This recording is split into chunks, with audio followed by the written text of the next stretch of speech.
আসামি কই? আসামি? কিসের আসামি? কে আসামি? আমার স্বামী যখন আসামি, সে আসামি কই?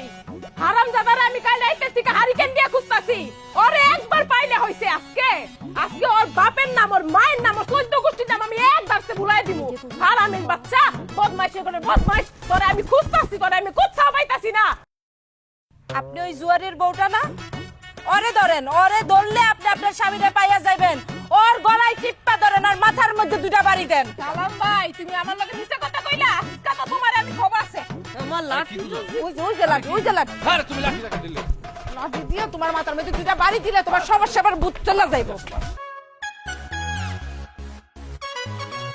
এই, তুমি আমার শাড়ি পরে আছো কেন? এটা তো আমারই শাড়ি। আরে তোমার শাড়ি মানে? এটা তো আমার বিয়ের শাড়ি।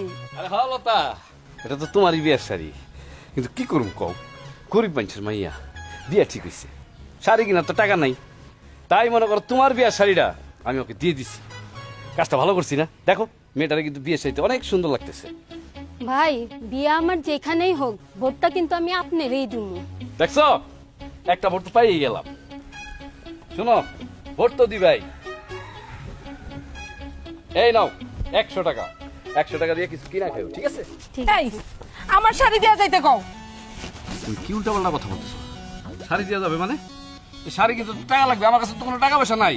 আমার কাছে যা টাকা পয়সা ছিল ওর বাপ মারে সব আমি দিয়ে দিচ্ছি। এখন গঞ্জ থেকে আব্বা যখন আসবে তখন আমার আব্বার কাছ থেকে টাকা নিব। কিন্তু শোনো না, শোনো, দেখো না তোমার শাড়িটা পরে ওরা কি সুন্দর লাগতেছে। ভালো লাগতেছে ভাই। অনেক ভালো লাগতেছে। এই, আমার শাড়ি খুলে দিয়ে যাও। আমার শাড়ি আমি কাউরে দিব না। সালাম ভাই যে জিনিস একবার দান করে, সেই জিনিস দ্বিতীয়বার ফেরত নেয় না ভাবি। বউ দেখো, তোমার শাড়ি পরে কিন্তু মেয়েটা অনেক সুন্দর লাগতেছে। তোমার সুন্দর লাগে? তুমি আমার লগে ঘরে চলো, আমার শাড়ি খুলে দিয়ে যাও। এটা আমার বিয়ের শাড়ি। আমি সারমুনা কইতাছি আমার বিয়ের শাড়ি। আরে আরে আমার পাগল বিয়ের হয়ে গেছো। শাড়ি তুমি মানুষের কেন দিয়ে দিতে? দূর। বিয়ের শাড়িও বলে মানুষ মানুষের দান করে দেয়। সমাজ সেবক হইছে। কই? আসামি কই? আসামি? কিসের আসামি?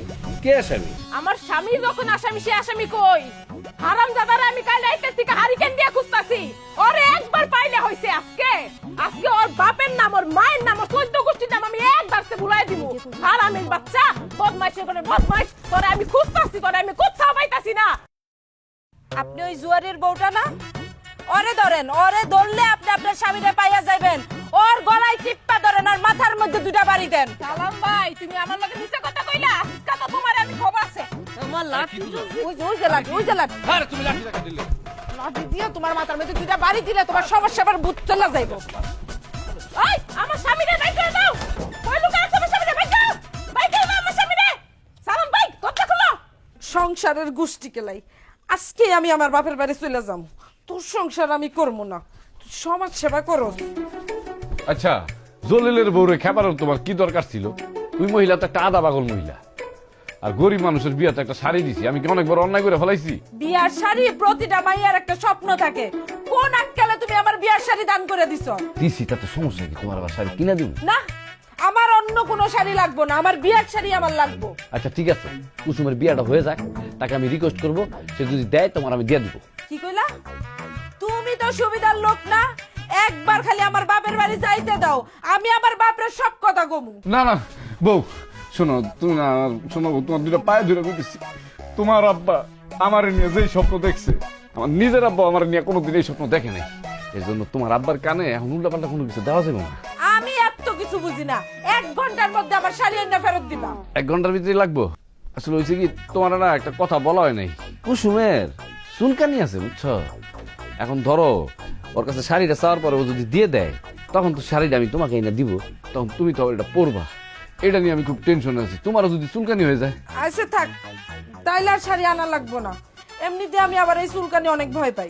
আমিও তো অনেক ভয় পাই বুঝছো। এই যে দেখো, চুলকানি নিয়ে কথা বলতেছি না, আমার শরীর জানি কেমন কেমন চুলকাইতেছে। ভবিষ্যতে কোনোদিন আমার অনুমতি ছাড়া যদি বাড়ির কোনো একটা জিনিস মানুষরে দাও, একবারই দিয়ে তোমার মাথা ফাটাই ফেলবো। আর কি বলতেছো? তোমার অনুমতি ছাড়া এই বাড়ির একটা জিনিস তো দূরের কথা, আমি একটা কাশিও দিব না। আয়া পড়ছে আর কি, আমি ইচ্ছা করে দিইনি। আচ্ছা হয়েছে, শোনো, আমি এখন রান্না করতে যাইতেছি। রান্না শেষে যেন আবার সমাজ সেবা চালু না হইয়া যায়। খাওয়ার সময় যেন একটা মানুষ আই আমগো ডিস্টার্ব না করে। আর দূর কাক পক্ষীও টের পাইবো না, ঠিক আছে? তুমি যাও, রানতে যাও। আর শোনো, ধন্যবাদ, তুমি কুসুমের কাছে আমার মান সম্মানটা বাঁচাই দিছো।